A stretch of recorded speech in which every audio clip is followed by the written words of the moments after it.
ఏపీలో గత ఎన్నికల్లో ఓటమి తర్వాత వైసీపీ ఎమ్మెల్యేలు అసెంబ్లీకి కేవలం కొన్నిసార్లు మాత్రమే హాజరై ఆ తర్వాత పూర్తిగా దూరమయ్యారు. అనంతరం ఎన్ని అసెంబ్లీ సమావేశాలు జరిగినా వారు హాజరు కాలేదు. అనర్హత వేటు వేస్తామని, ఉప ఎన్నికలొస్తాయని ప్రభుత్వం డిప్యూటీ స్పీకర్ రఘురామకృష్ణరాజు పలుమార్లు హెచ్చరించినా వారు స్పందించలేదు. ఈ నేపథ్యంలో స్పీకర్ అయ్యన్న పాత్రుడు మరోసారి కఠిన వ్యాఖ్యలు చేశారు. ఇప్పటికే పలుమార్లు వారిని అసెంబ్లీకి రావాలని, చర్చల్లో పాల్గొనాలని కోరినప్పటికీ పట్టించుకోకపోవడం పట్ల ఆయన ఆగ్రహం వ్యక్తం చేశారు. తాజాగా ఓ సభలో మాట్లాడుతూ ఉద్యోగస్తులు డ్యూటీకి రాకపోతే చర్యలు తీసుకుంటారు, జీతం కట్ చేస్తారు, చివరికి ఉద్యోగం నుంచి తొలగిస్తారు.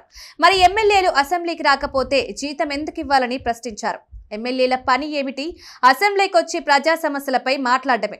అసెంబ్లీకి రాకుండా జీతం తీసుకునే హక్కు ఎవరిచ్చారని స్పీకర్ ప్రశ్నించారు. ఈ విషయంలో ప్రభుత్వం ప్రజల అభిప్రాయం తీసుకుని తగిన చర్యలు తీసుకోవాలని సూచించారు. ఇప్పటికే డిప్యూటీ స్పీకర్ రఘురామరాజు కూడా వైసీపీ అధినేత వైఎస్ జగన్ అసెంబ్లీకి రాకపోతే పులివెందులలో ఉప ఎన్నిక తప్పదని హెచ్చరించారు.